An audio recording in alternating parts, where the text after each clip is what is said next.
भगवान शिव के कई शक्तिशाली प्रतीक हैं, पर उनके माथे पर वो चांद क्यों है? क्या है इसका राज? इस प्रतीक के पीछे एक बड़ी ही दिलचस्प कहानी है और गहरा आध्यात्मिक मतलब भी। जैसे उनके त्रिशूल का एक मतलब है, वैसे ही हर प्रतीक की एक कहानी है। चंद्रमा की कहानी शुरू होती है एक राजा से। चंद्रदेव यानी मून गॉड, उनकी शादी हुई थी राजा प्रजापति दक्ष की 27 बेटियों से।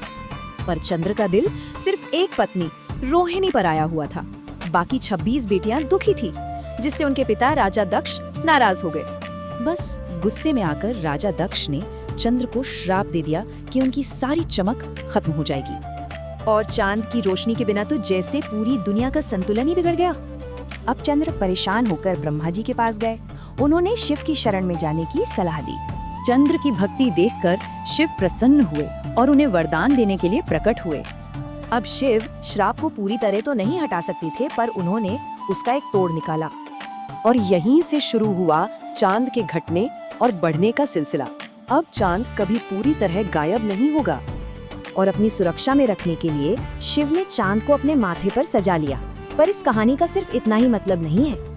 चांद का ये चक्र खुद समय का प्रतीक है और शिव, जिन्हें महाकाल कहते हैं, वो समय से भी परे हैं।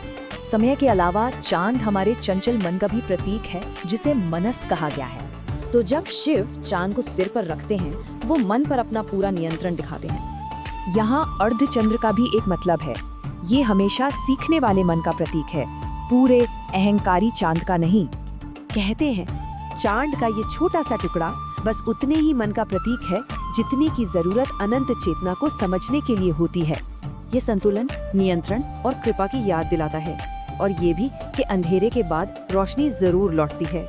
तो अगर चांद हमारा मन है, तो सोचिए इसके उतार चढ़ाव को काबू में करने का क्या मतलब होगा।